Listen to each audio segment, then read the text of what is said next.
Hello, everybody. Welcome.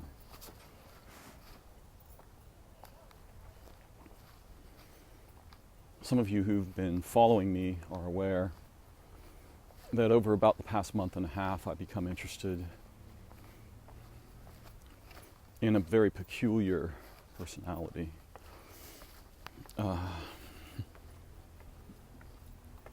Who we might reasonably call a madman.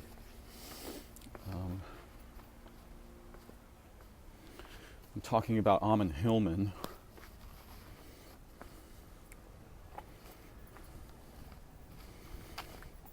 And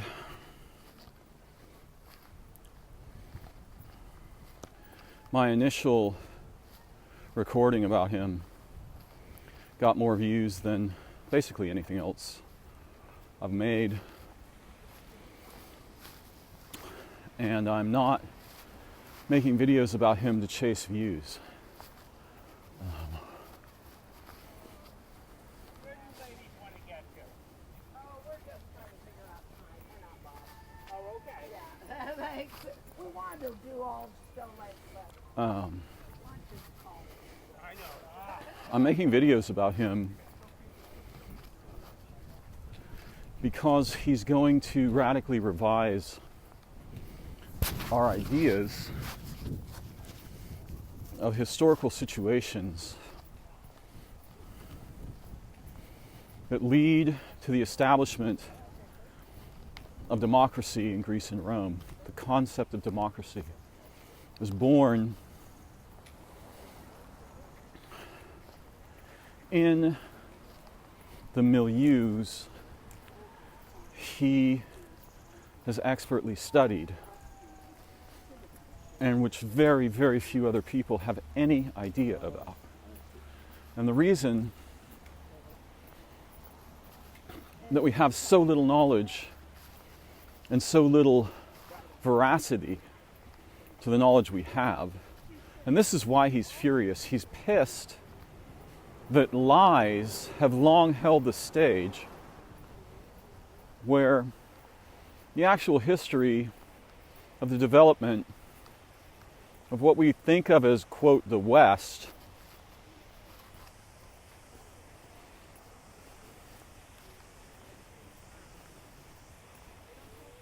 has been hidden in what you could literally think of as rafts of seething bullshit. Just straight up lying. Lying about history, lying about origin, lying about what was going on and what it meant, lying about Christianity, lying about Judaism, lying about Islam, lying. Just massive, swarming choruses of lying. And that's what we believe and think, and completely misconstrue our own nature, the nature of history, and the origins of the societies that we tried and failed to establish in the image of a democratic Athens or Greece.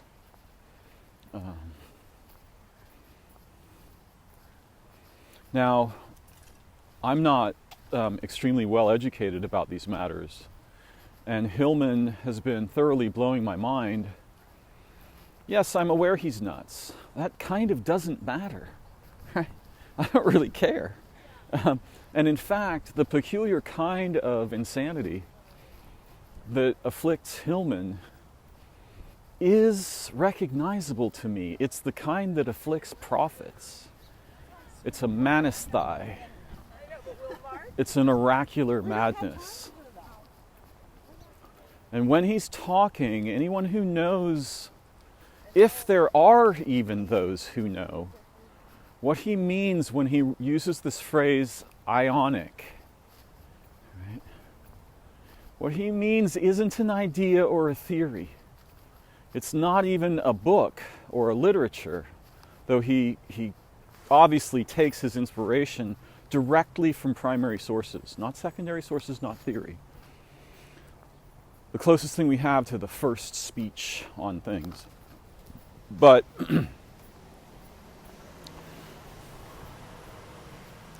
When he uses this word Aeonic, he uses it to indicate an experience of death.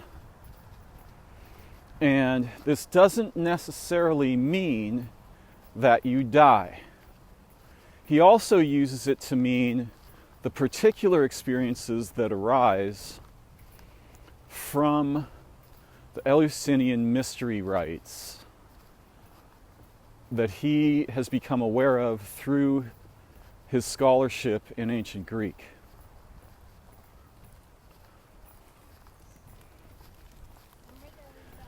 And I want to be really clear, when Ammon is reading ancient Greek, he's not reading it as a scholar.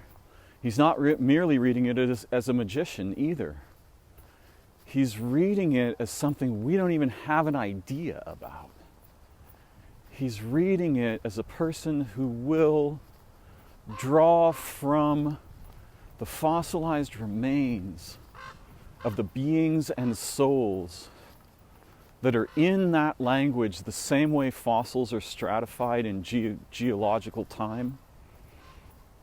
He will resurrect those perspectives into his mind and become them, bring them to life, resurrect them as his own awareness, thought, concern, speaking, his rhapsody, right? His ecstasies of seeing beyond himself.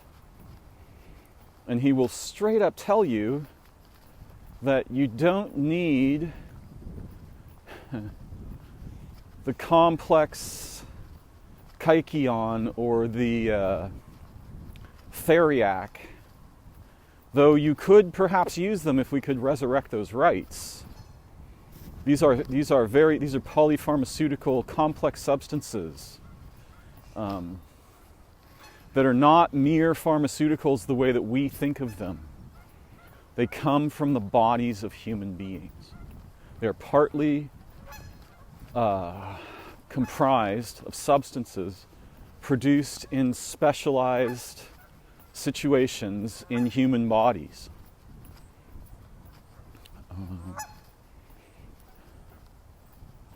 And, we have this idea modernly that you take a drug, it's basically a powder, right? And it changes something in your body so that illness can be influenced or amended or inhibited or evicted, so forth. Yeah. But long ago, it's very different. It's impossible to know how they conceived of illness and medicine, but it certainly was not the way that we do.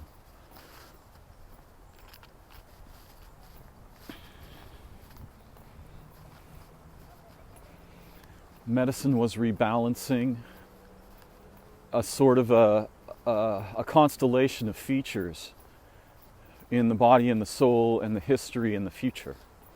It was a rebalancing. This is what is meant by antidote, I think. And look, I'm going to make plenty of mistakes because I'm still new to the strange linguistic medicine that Hillman is composing with his own soul and mind. Right? He has become like those beings that produce medicine in their bloodstream and in the secretions of their body, but instead of producing it that way, I suspect he's using his mind, right? He's using speech, he's using language to make that polypharmacon, that multi-drug, that superior to any specific drug, that superposition from which all drugs must arise. And he's not making drugs for fun. He's making drugs to heal the world. He's making drugs to reverse and to fight and to transform a situation that he can see because of his historical awareness, is verging on apocalypse. So what he's trying to do is prepare a kind of a vehicle that can carry some people through the crisis, the cataclysm, or the cascade of crises and cataclysms. And he will tell you directly that the ancient Greek is sufficient to carry you beyond your human life and to bring you into Aeonic life and then back to humanity.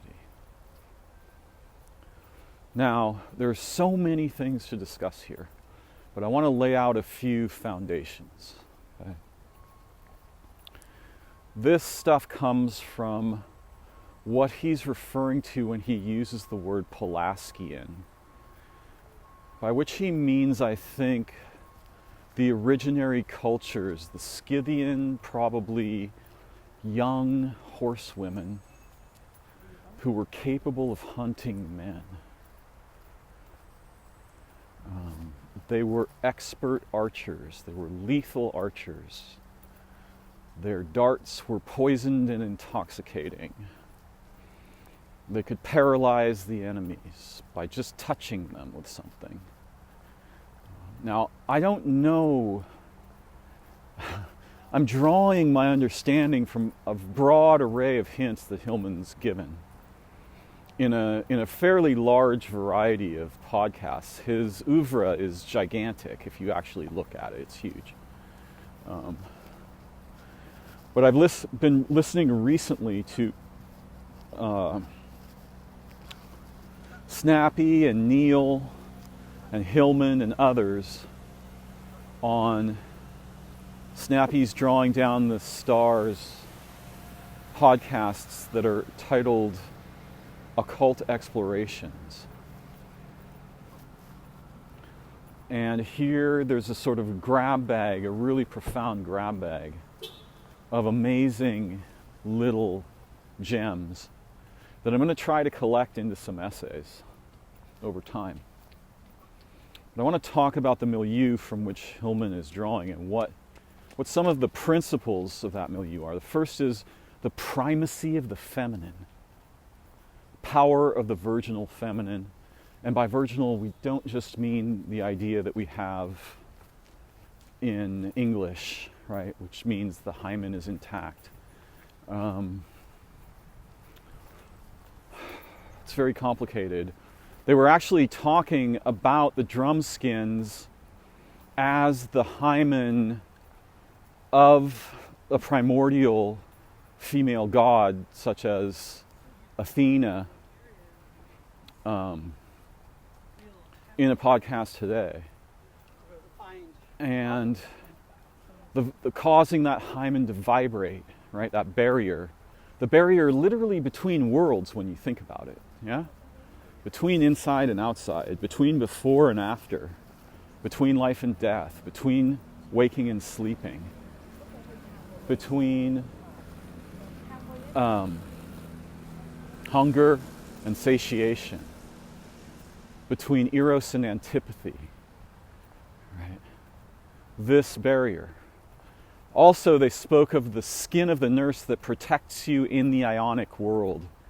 That skin is Alethea's skin, and it paralyzes enemies, freezes them solid, turn into stone. These are not merely concepts, nor are they merely symbols. These are superior to concepts and symbols, right? These are things from which the possibilities of concepts and symbols derive their potential existence, right? They are primordial matters that the humans once understood.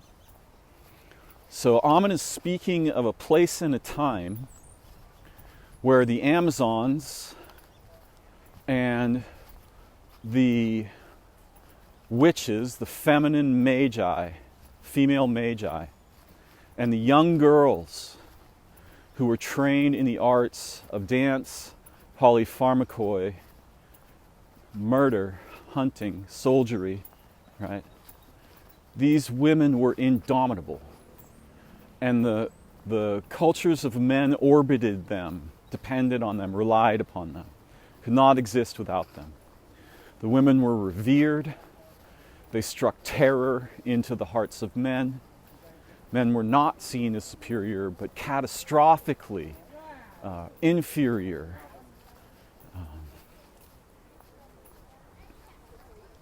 Absolutely dependent on the women, which is probably why you see in our time this bizarre and otherwise inexplicable denigration. You've been brainwashed. You two are smarter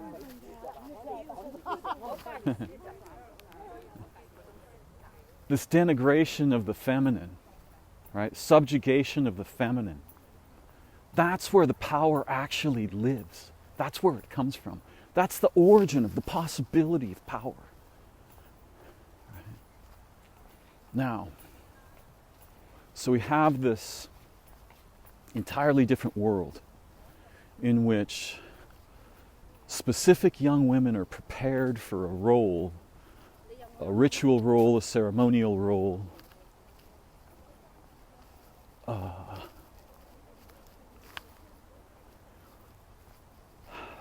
that is both psychopompic, right? They stand at the gateway to the divine, to origin, to knowledge, to gnosis, to anamnesis. They're the gatekeepers of memory. They're the gatekeepers of possibility, the gatekeepers of power, the gatekeepers of healing, the gatekeepers of birth and death, the oracles, the prophets, the messiahs. These women are Luciferic. And the whole concept of the Dawnbringer and Lucifer comes from these feminine star pairs. Who are the twins? Can't remember now. It's important. Perhaps it'll come back to me. Dawnbringers, Lightbringers, right? So the original Lucifer was not a man, not masculine.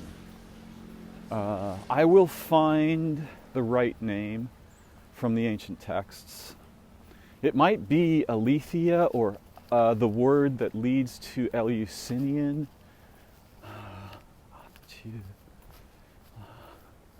Cannot remember.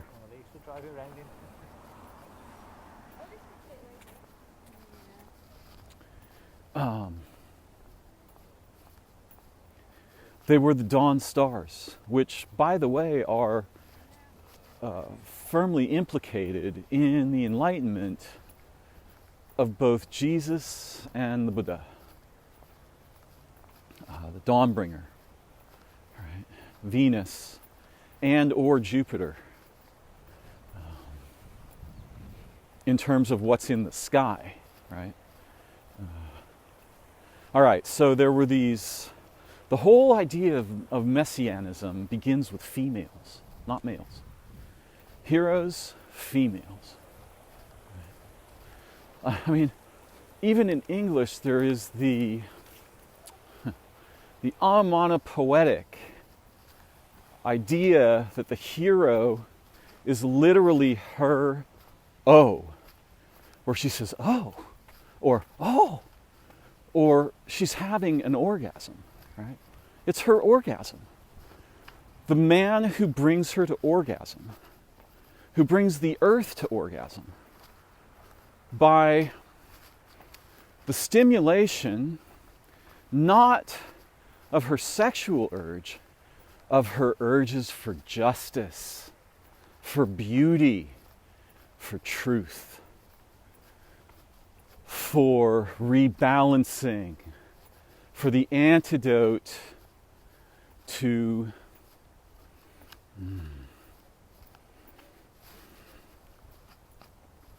the origin of wrongdoing. And fundamentally, the antidote to greed, selfishness, tyranny, lying. The antidote to everything our civilization, quote unquote, the antidote to everything our society is founded on. The rebalancing that gives answer to eons, epochs of torture and torment and needless war, stupidity, horrification, horrorification of nature, right? Lying, sadism, a sadistic orientation toward life and women and motherhood and children and beauty and virtue. Right? This must be answered. And those who answer this, they cause her they cause her orgasm. And that orgasm is both a cleansing menses and an anamnesis, right? It's a casting off of all that has become decrepit, right? Within the body, within the spirit, within the emotional sheaths, within the dreaming body. All of this gets cast off. Right? And often it's cast off by catastrophe. Yeah? Apocalypse. So Ammon sees a world where these women, various women, Medea particularly, origin of medicine, makes medicine in her body, a master of the use of venoms of insects, snakes, dusts, plants, dyes, substances. And clearly, there are specific features of serums produced by the bodies. In this case, according to specific Greek texts, the women learn to introduce the venoms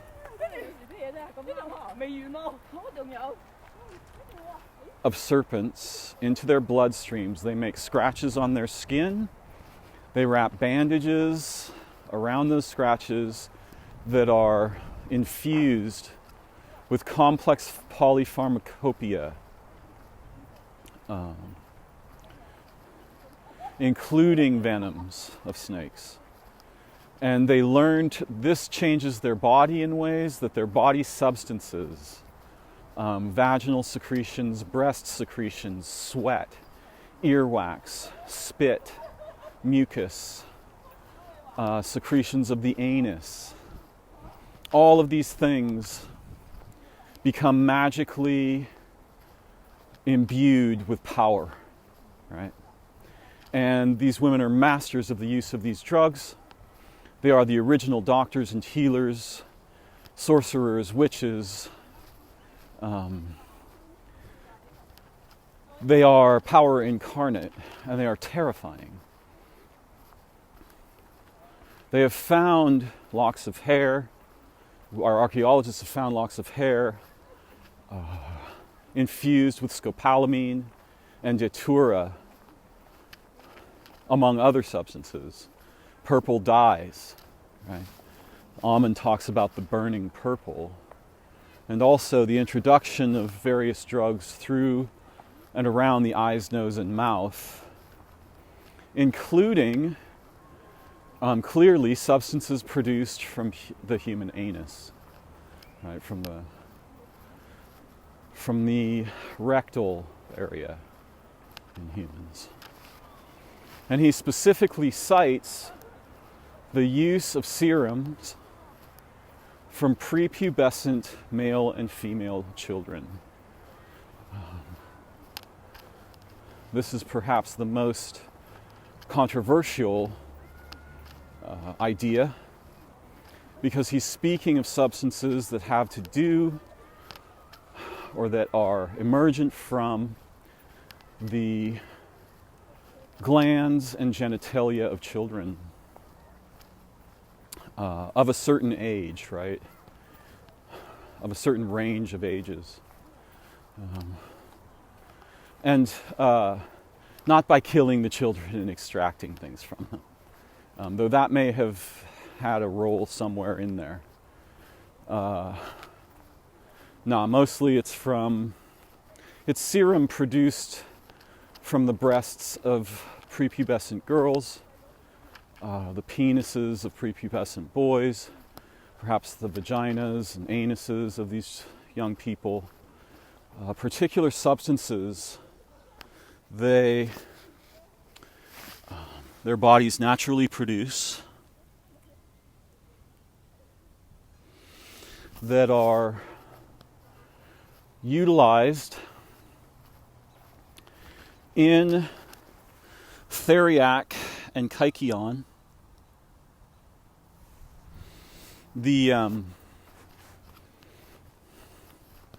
and specifically the drugs that are administered in the mystery rites to produce death or the transformation of the soul, where the soul is drawn beyond its ordinary human limitations into the Aeonic universe outside of time, where the chorus lives. The chorus out there is the model of democracy, right?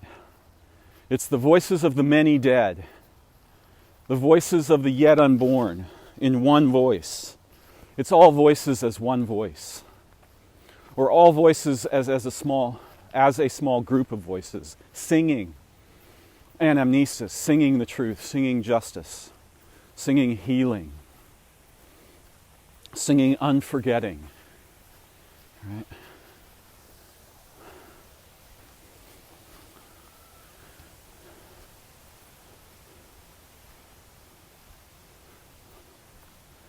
Hillman describes various specializations of women. The Medusae, who were warrior priestess huntresses. They hunted warriors, they hunted men. Their dreads were filled with different intoxicants, as if their head had become a pharmacy. They were midwives. They were the most expert midwives because they could modulate the humors of the body of the birth-giving mother. They had sedatives. They had coagulants. They had anticoagulants. They had drugs that inhibited bleeding. They had paralytics. They had psychedelics, but the psychedelics were not primarily for recreation. They were for visioneering in a very specific array of anciently sacred contexts that involved the concept of liberation from slavery. Right? These were liberating beings. They could liberate you from the inhibitions of your everyday human masculinity or femininity very easily, right? By administering drugs.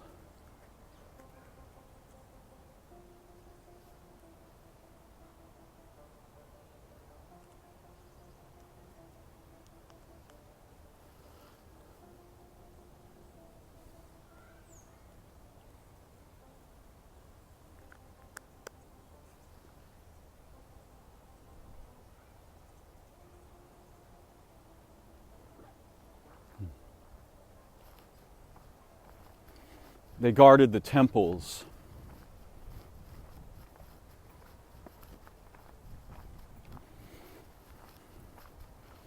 These were the origins of beings like Mnemosyne, the Maenads, the mad prophetess young women who slaughtered heroes. The sirens, Hypatia, Hecate, Joan of Arc in her way, the women. One thing Ammon's got absolutely correct is the precedence of the feminine. I mean, us moderns, we are catastrophically confused, and we think that physical prowess is power, or that physical prowess belongs to the masculine. Wildly untrue. Even though commonly the masculine musculature is profoundly overdeveloped compared to the musculature of women. But anyone who's studied history knows that that apparent imbalance is deceptive, because those male bodies are literally born from, they start out as organs in a female body. They start out as women. Women produce men. Right?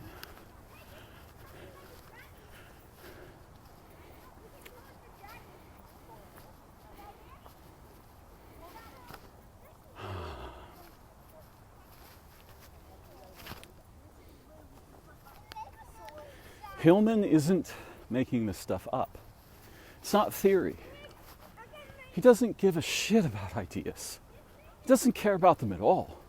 He doesn't care about biblical scholarship or the academy. He is, by his own admission, a Ronin, a masterless samurai. Let me tell you what he cares about.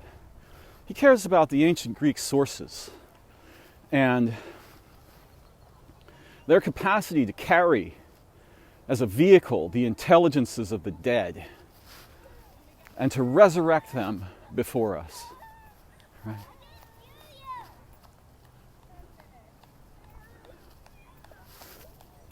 To bring them to life. The ancient language can bring the intelligences of our ancestors and of these branches of history, can resurrect them in our own minds because they are in the language, in like living fossils in the layered geological strata, right, of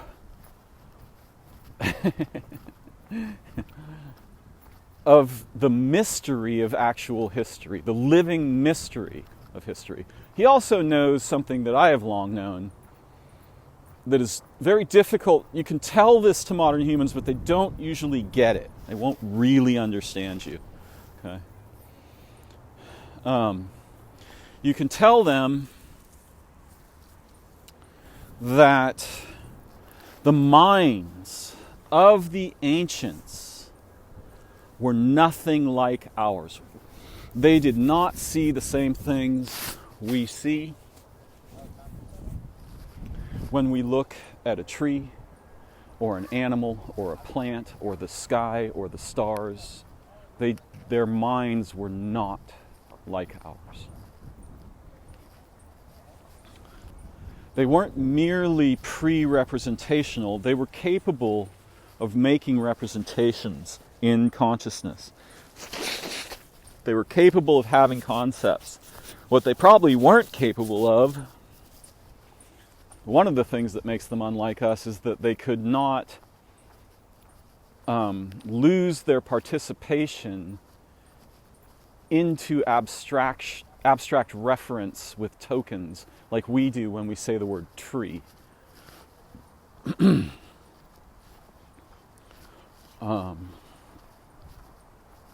for them, spelling was fundamentally transcendental. It was entrancing, it was magical, it was powerful, it was new. the idea of spelling is where we get this word spells from. And again, you can say these things to moderns, they will not understand you.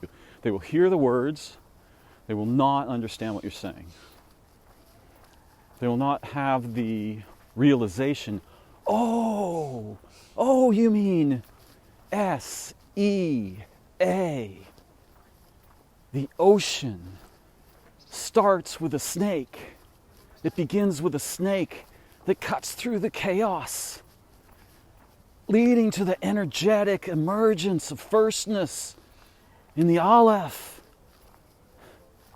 in the Alpha, in the primordial. They won't get it. You have to read them the poems of the spelling, right? Because it's the same thing with S-E-E. It's the bipolar waveform the snake makes in the sand, in the sky. The snake makes that same waveform in origin, right? Leviathan makes that waveform in origin. And thus the possibility of emergence arises, and this leads to emotion, the movement of energy caused by seeing. S-E-E. This is spelling. It's not casting spells, you see. It's anamnetic understanding coming to you in the language. This is what Hillman's attempting to say, and nobody can understand it. I mean, there's people around him who revere his enthusiasm, which is profound, right? He's actually enthusiastic. And some people mistake this like, oh, he's on drugs, he's like doing meth. Or they're out of their fucking minds. They have no idea what they're looking at. These are like people who... These are like people who've seen the Wright brothers plane, right? And they think they know what airplanes are and are for because they saw that Wright brothers sort of biplane gliding thing. These are people who've built those, right? They've built those and they think they're geniuses and magi because they built one of those. And they see a UFO and they're like, that's not even a thing. What is that? That's just like someone on drugs. No, it's the opposite. They're on drugs. They're on the drugs of certainty of lies, right? They're certain about shit that isn't true. They're absolutely certain about shit that isn't true. And they think that flies. They think that's what flight is to be certain about shit that cannot be true. And Ammon comes along, he's like, look, I don't know, but here's what's in the language. Here's what's the ancients left us to point in a direction of the mystery of history that is alive with the minds and souls of the beings who wrought it. They wrought this history, this mysterious living strands of the spirit, the genius loci of places and times in history. And what Ammon has done, which is insane, is he's become a stage upon which those forces resurrect their intelligences right before your eyes, and no one can understand it. And so some people are freaking out, and they think he's nuts, they think all kinds of things, or they just adore him and they think he's very entertaining, which is, true. He's nuts, true. He's entertaining. Yes, he is. He's a maniac. Yep, he's a maniac, right? But one of the things he's trying to say is that not only were the ancients, these women, warrior, priestess, pharmacologists, doctors, sages, magi, spirit travelers, right? These women could travel, they could OBE at will, and they could lead other people to OBE, right? To get out of the body right now, right? Touch you, you're out of the body. That power, right? The gatekeeping power between the world of the ordinary and the world of the non-ordinary, what we usually call or we may think of as the supernatural. They were the arbiters of that distinction. With the touch of their fingertip, you would go unconscious. They were power walking, right? You can imagine like the power of something absurd say, the power of a nuclear weapons detonation walking around in a 14-year-old young woman, archeress, mistress of snakes, right? Mistress of venoms and antidotes. That's the kind of thing he's talking about. He worships it. He's in love. He's madly in love. And he will tell you straight up, not only were they not afraid of psychosis, they used it. They used the focused power of psychotic mania to achieve Aeonic liberation. And that is the origin of the possibility of democracy. Think about it. Ah, I love it, he would say. Ah, beautiful, beautiful.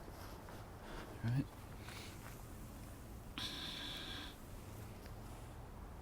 Just as I've said this, I find on the ground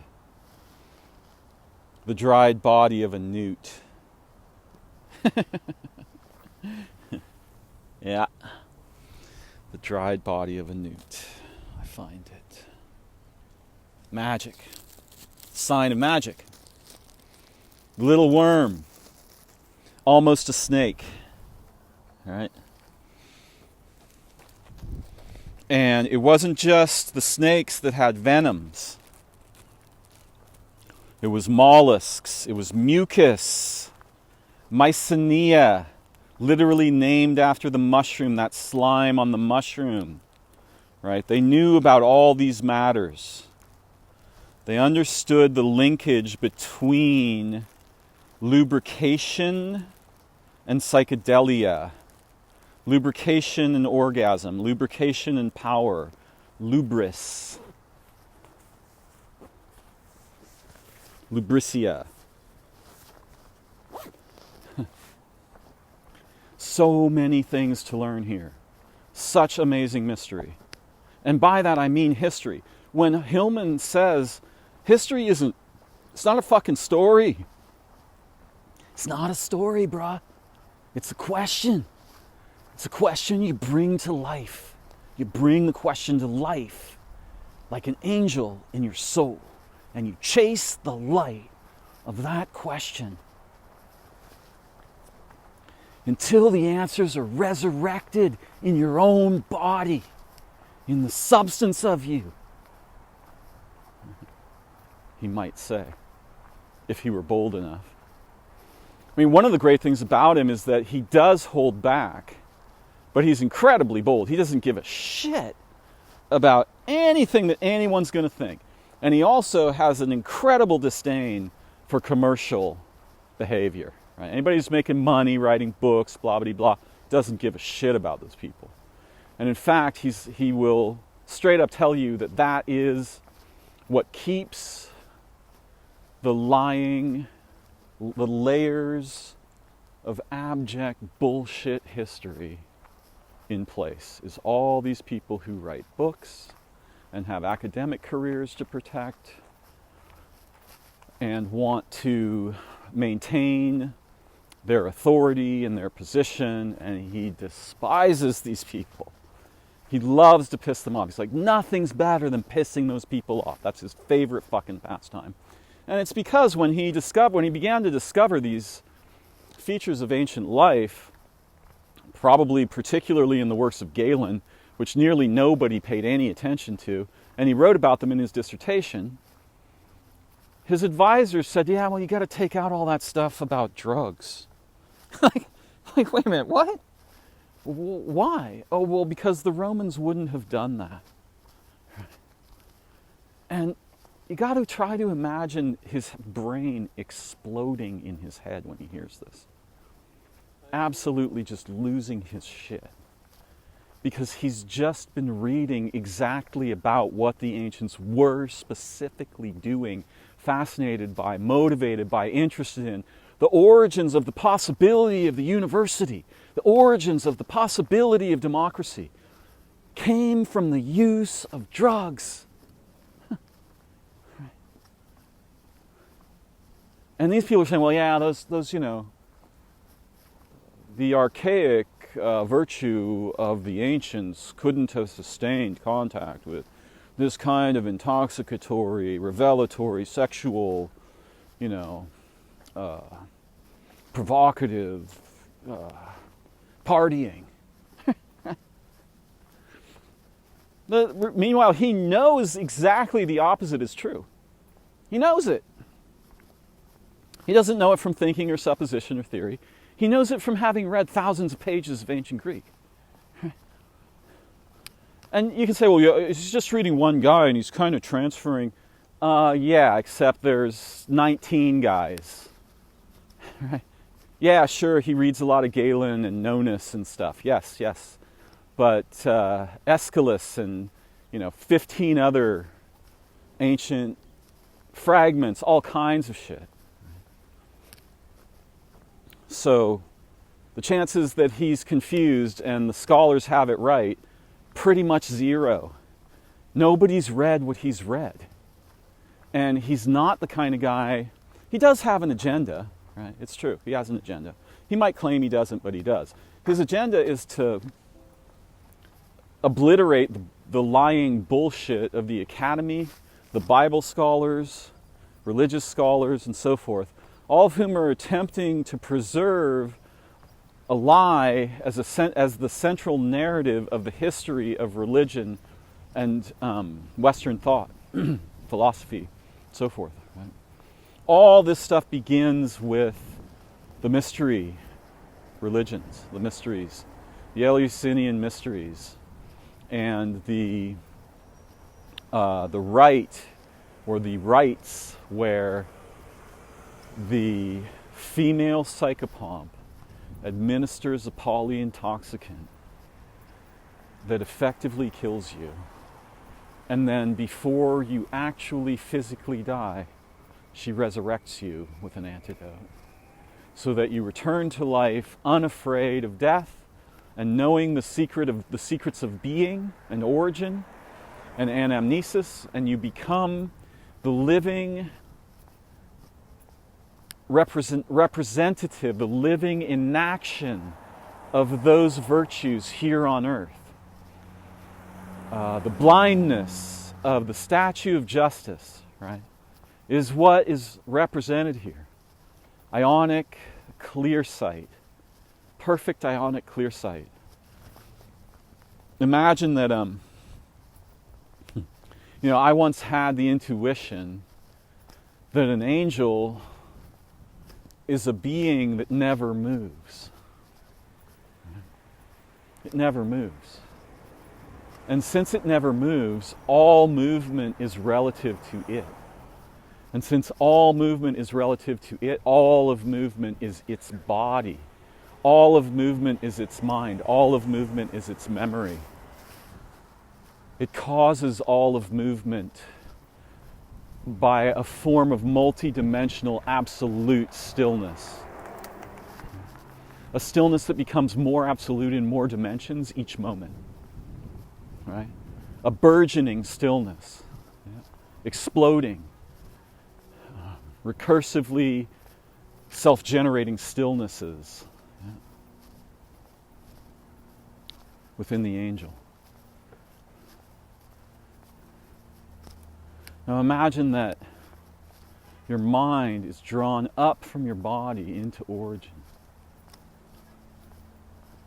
to the point of the cone of all being, dwelling in that point from which all being radiates, all intelligence radiates, all transcendence radiates, all energy radiates, all birth and death radiates, all gendering radiates. All knowledge, all wisdom, all healing, all medicine. The living library of infinite vastness. You become it. And the chorus of the dead and the unborn is all around you. Right? This is what the idea of the democracy comes from, is this chorus. The voices of the many, having been lifted above their ordinary human concerns of selfishness and greed and nonsense and power, political affiliation, all of religion, academia, all these things, right? lifted it all beyond that to represent virtue itself. What is virtue itself? What is that virtue? What is it? What is virtue? So, the idea is to be freed of all human concern and entrapment so that first clear seeing ensues, which children have, because they are not yet encumbered. Children often have many features of clearsight, what I'll call, I'm coining a word here, this clearsight word.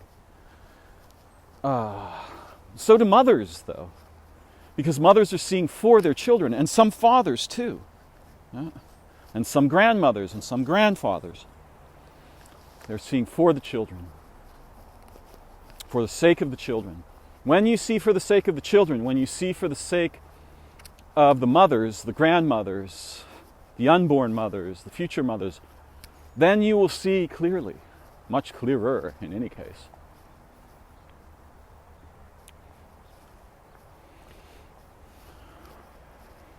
So Hillman is a very strange thing, and the people who are critical of him, they have no idea what he's up to. It's not even really worth listening to them.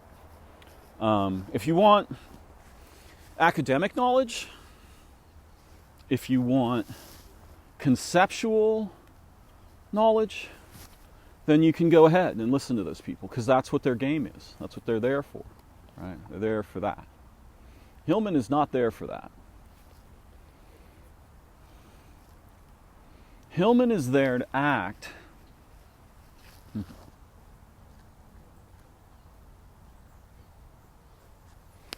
Yes, I see you.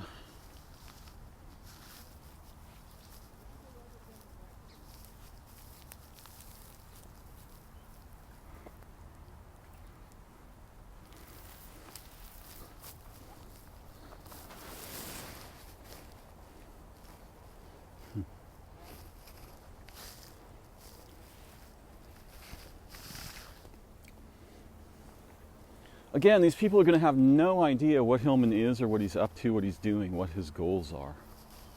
Because they have nothing to do with the goals of scholarship or academia, except in the fact that, like them, he studies.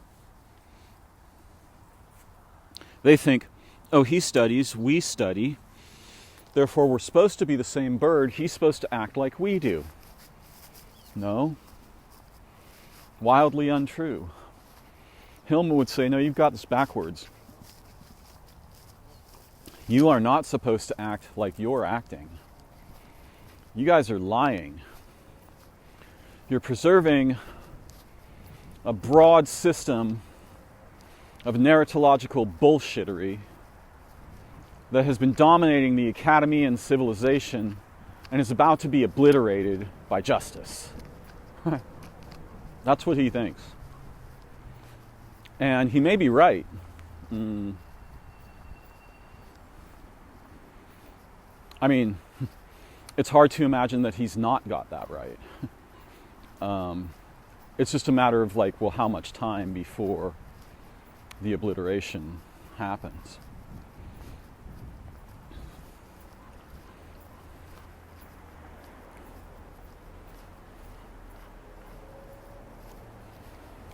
The reason Hillman is teaching ancient Greek is that he is become the Theriac. He's going to give as if his mind is Medea's breast, as if his speech is the milk from her tits, is the secretions of her colpoi. He is giving. When he says, I'm going to give you this, I'm going to give you that, this is what he means. He is conveying the liquid intoxicants and antidotes with his speech. He is an ecstatic, mantic prophet. He's not trying to tell you, he doesn't give a shit about his name or the future or any of that. He's a human being. He has an ego and stuff, right? But what he's committed to is virtue. And he knows, he will also tell you that these priestesses, there was a necessity which was the purgation of the polis, the purgation of the choir. They would cleanse the choir by yelling at it and accusing it and whipping it and beating it, right? In the play that he was giving, that got him fired from his academic position, typically stupidly, right? He was trying to do, he was sacrificed in a very similar way to how Socrates was sacrificed, and for very similar purposes. Thankfully, they didn't actually murder him. They just murdered his academic career, which was a good thing, because if they hadn't, he might have become enchanted by it, right? And we wouldn't have the Ammon Hillman that we have before us today. And by the way, even when he was back there at the university, and this is really important, because, Ammon's detractors, and look, I think Dan McClellan is an amazing scholar. I love listening to him. I love hearing him tear down bullshit on the internet. Who's that other guy? One of Dan's friends who was on Gnostic Informants podcast. I can't recall his name. In any case,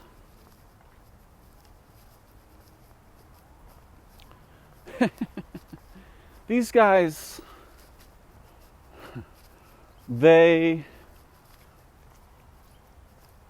are athletic supporters of the academy.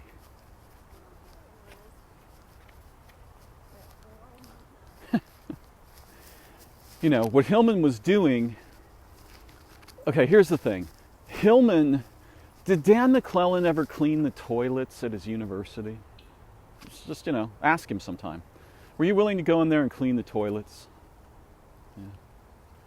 Was that other guy who likes to criticize Hillman, anyone who likes to criticize Hillman, did they go to the academy? Did they go there and go janitorially clean up the bathrooms, the thing that was least desirable to do?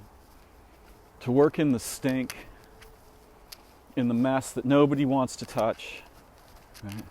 Because that's what Hillman was doing.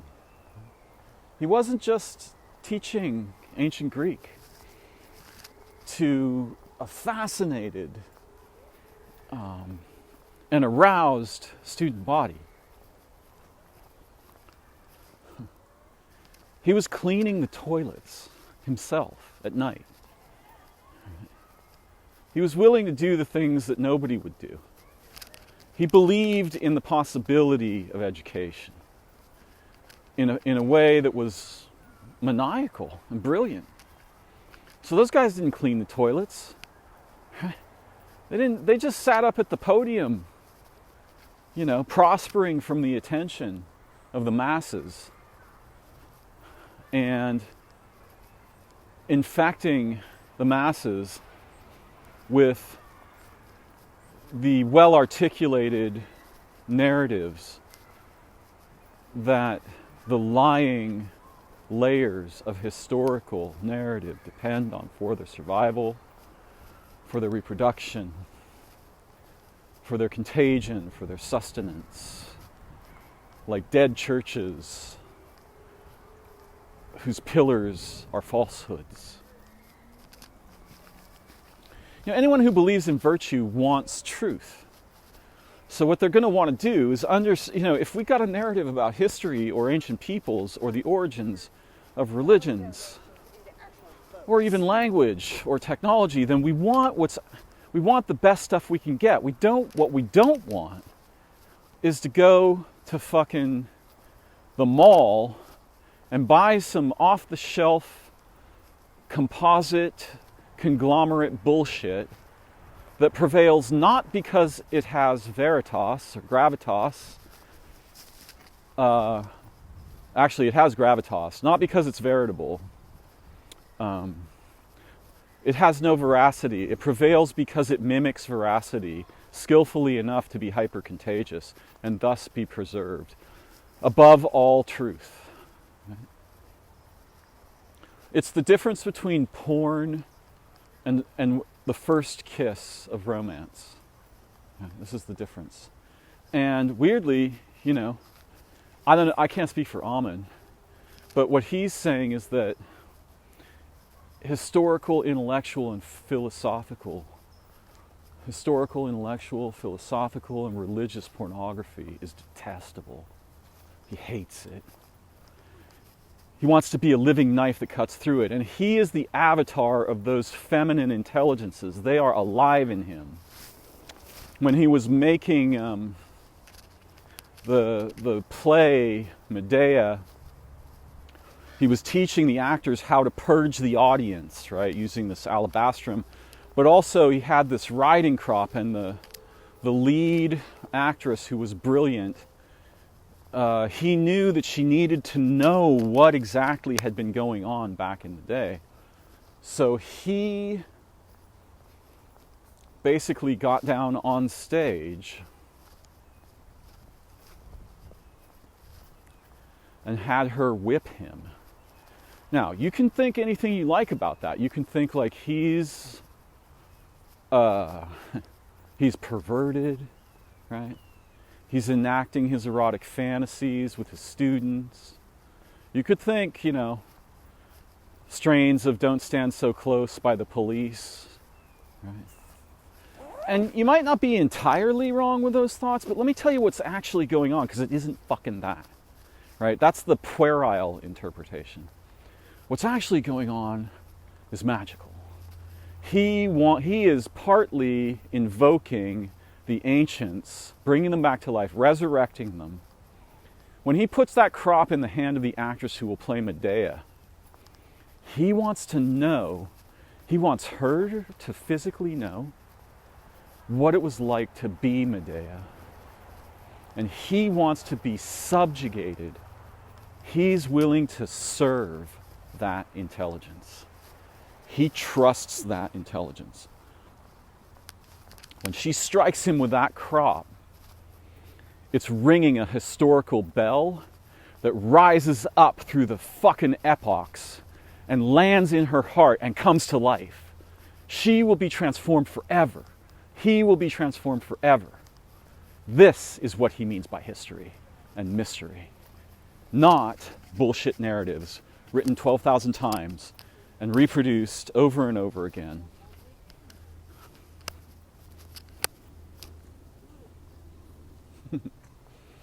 In the lying mouths of academicians who seek the acclaim and the funding of the features of those structures that preserve blasphemy and call it holy. Now he tells us, you can tell, one of the things you can easily see about Hillman is that he understands the origins of democracy and he believes in democracy. He believes in educating the polis, right? Because without an educated polis population, there's no chance of you having a democracy. And what does education mean? There's the voice of the polis, right there. Right? The chorus, you see? Chorus.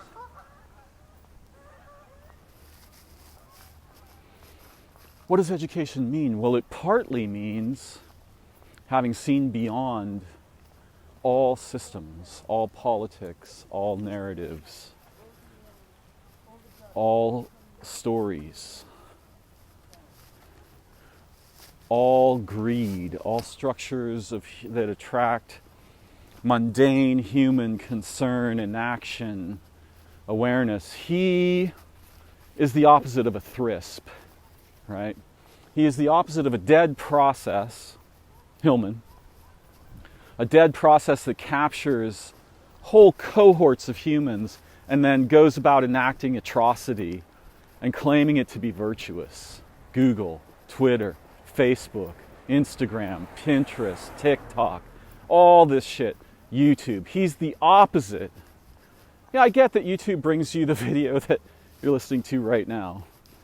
But it's just because I couldn't reach you without YouTube.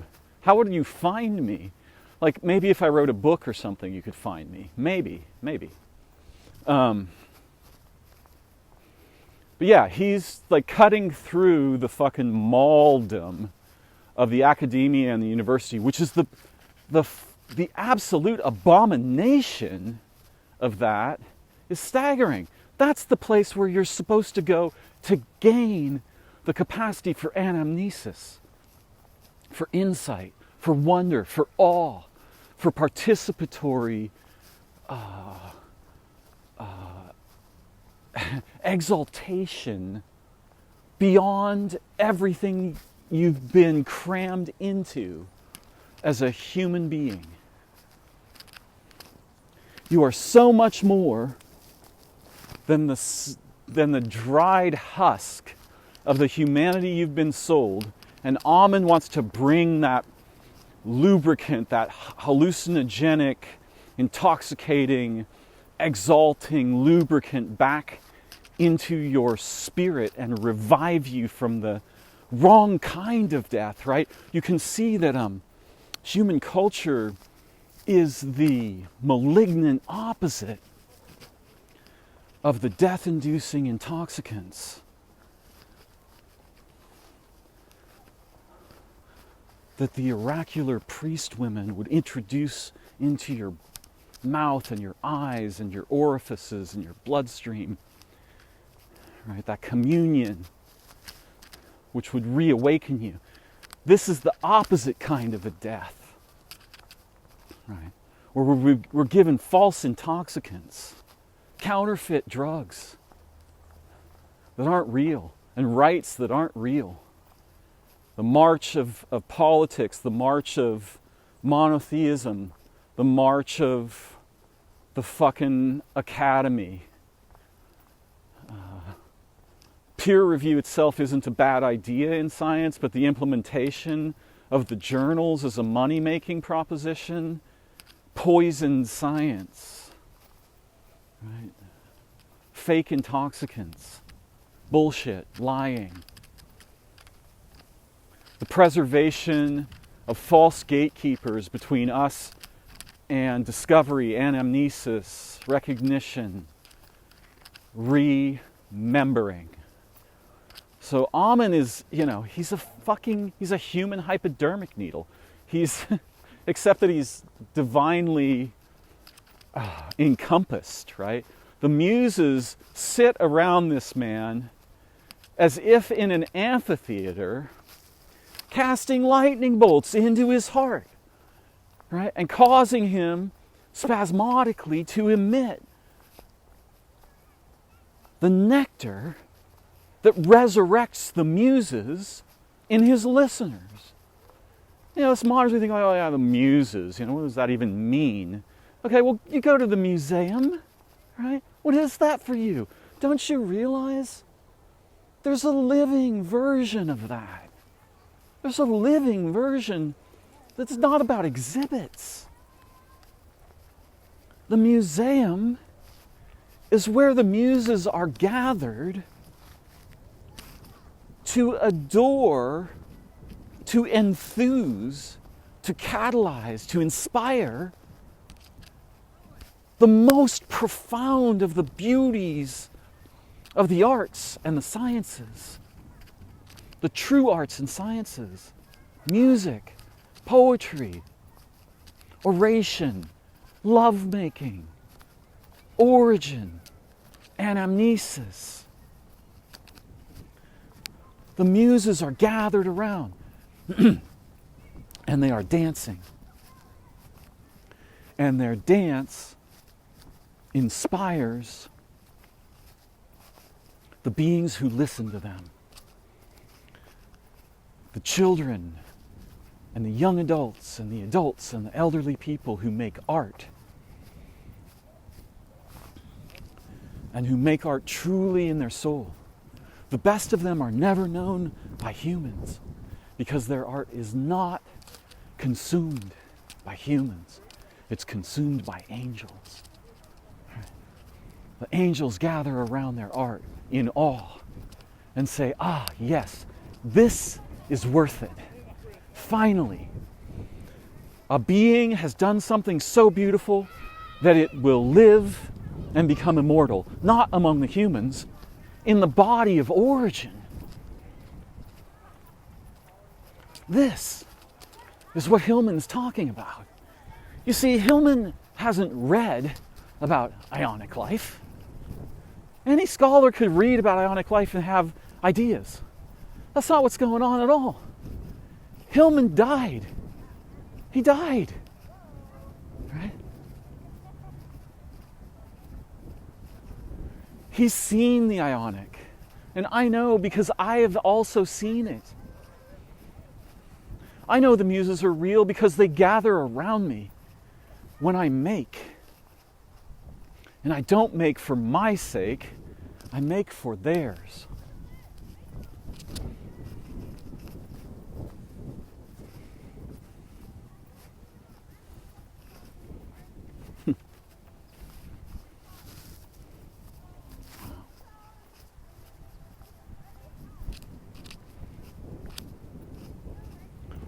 The museum is the living library of the sublime excellences in all of time and space.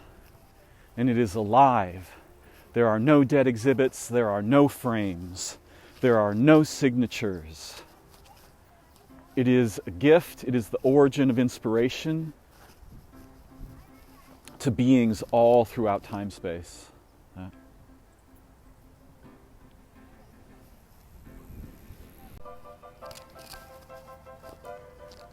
You know, this idea of the chorus, I mean, it might be the most primordial idea you could possibly have.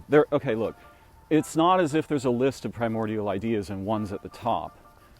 It's a matter of your concern determines what's at the top of the list, right? The way we think, this sort of one thing mind, or what's the most X, you know, what's the most X, instead of what's the most excellent, which means exceptional, not in the sense of being the best or the top or the highest, in the sense of being beyond categorization, the superposition, right? Achieving superposition while still holding form. Yeah? This is what the humans reach for in our arts, in our sports, in our... We should be reaching for it in our political systems. We've abjectly failed there. That whole thing's been captured.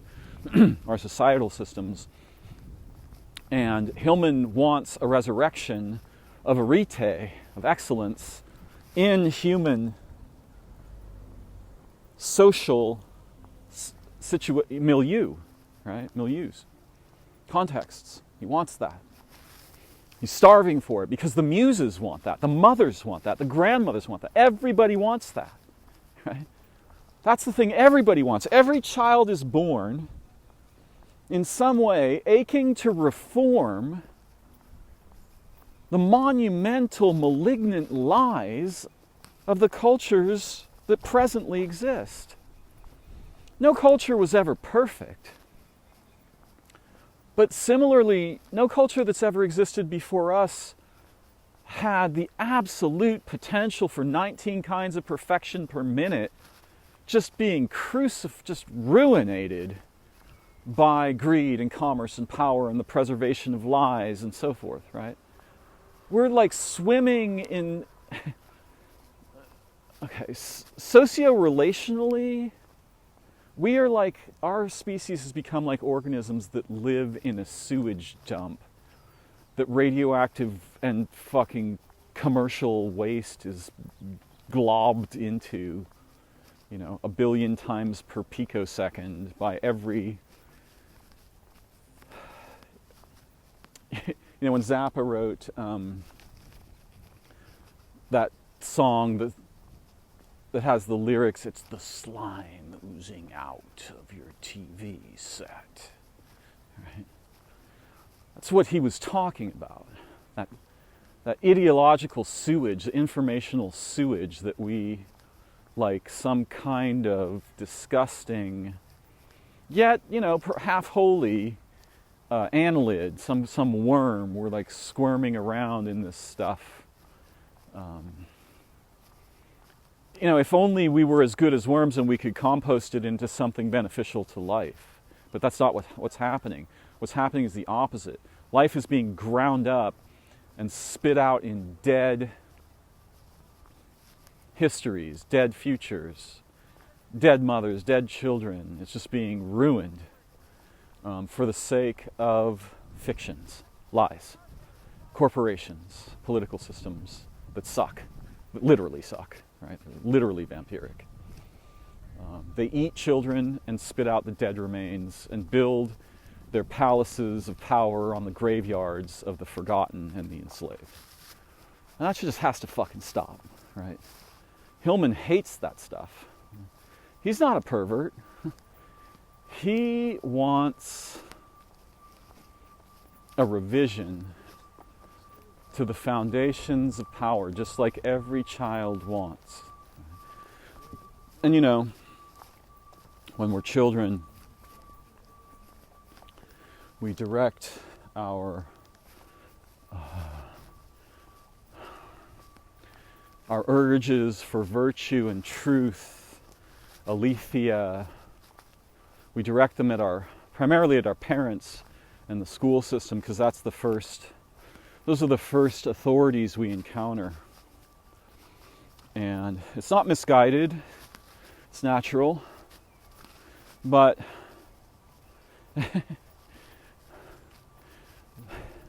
it's not our parents' fault.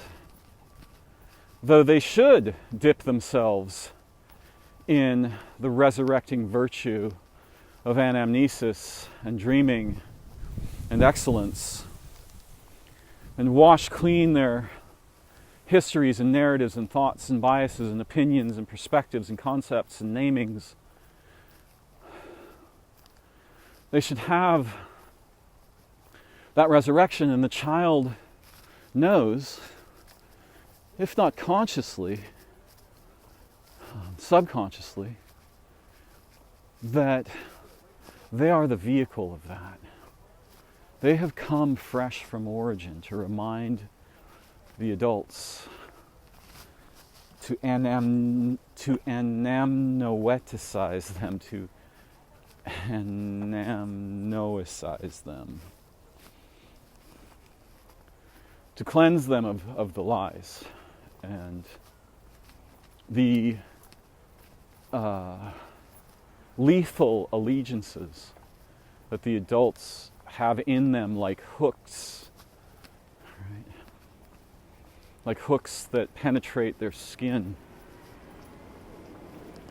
In the sun dances where the indigenous Americans, they put bone hooks through their bodies that link them to a central pillar, a pole.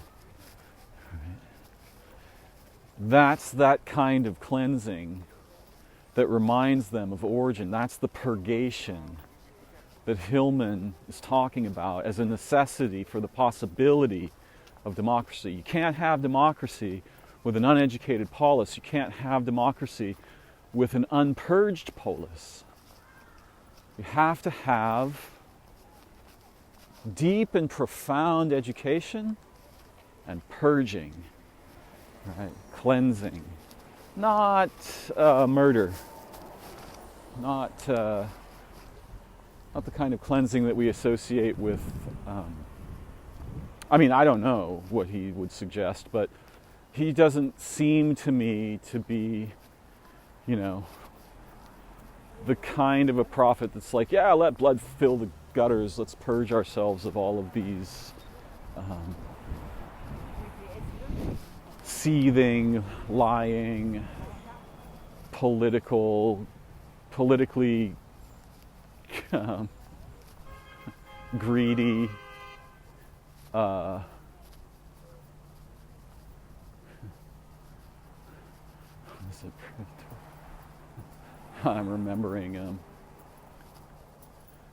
remembering a phrase from a poet friend, but I can't quite recover it.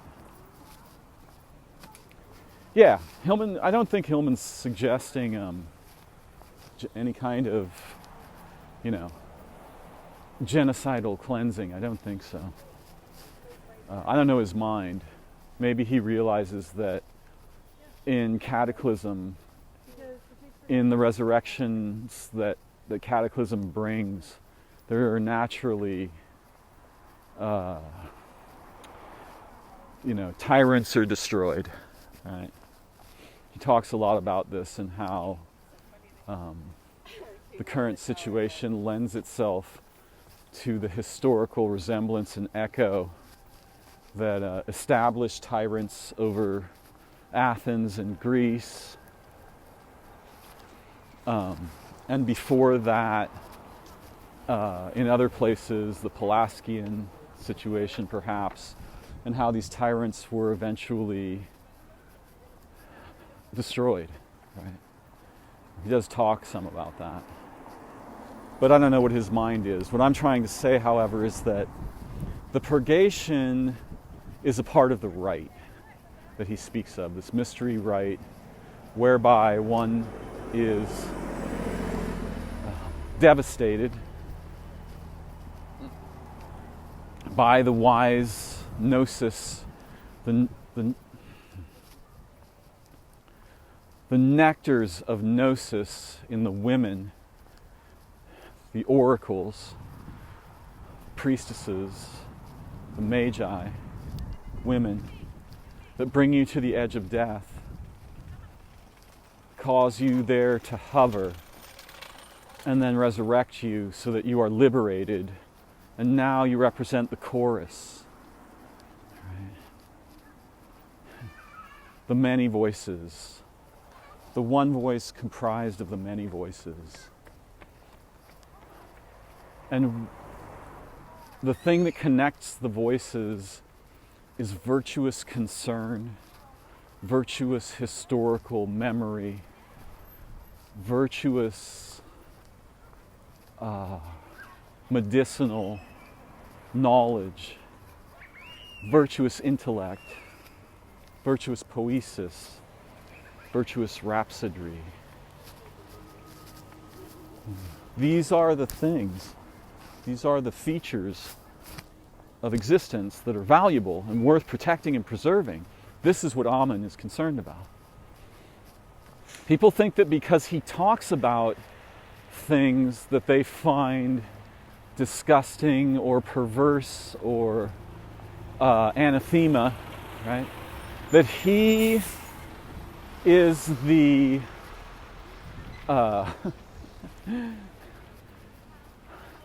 that he is suggesting that these things are virtuous. If everybody's back with the partners. That's not what's going on. In fact, quite the opposite. Hillman is a clear-minded classicist who's looking at what the primary texts tell us about the priorities of the ancient life, where the language of Greek originated, the language that other historical languages emulate or pretend to be superior to, or priority, right? See, that word priority, it doesn't mean above, it means before.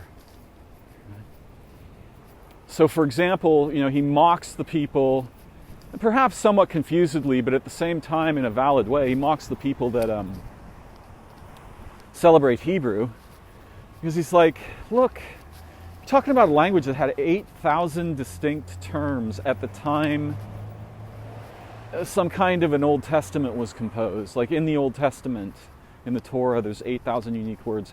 Greek has a couple of 100,000. And you can coin words in Greek. I'm not trying to pun with koine Greek, or I don't know how to pronounce it because I've never heard it properly pronounced. Koine, koine Greek. He's saying, nah, the Greek looks like it has priority to him. Now, of course, he's a Greek scholar, so naturally he might say that. But he does have a point, right? The Greek went around obliterating other languages and replacing them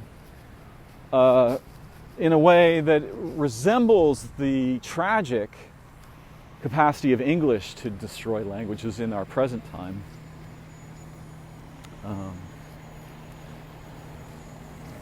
The chorus. Yeah, that might be the most important idea, because what you don't want is a bunch of individuals seeing for themselves and their line and their children and their, just them, right? The selfish seeing. You want the seeing for all beings. You want the seeing outside of time. You want clearsight. You want the seeing for the sake of the virtues, for the sake of wisdom and truth, nobility and justice. Not justice as punishment, justice as antidote to malignancy, right? Justice as rebalancing, justice as healing. Not justice as vengeance.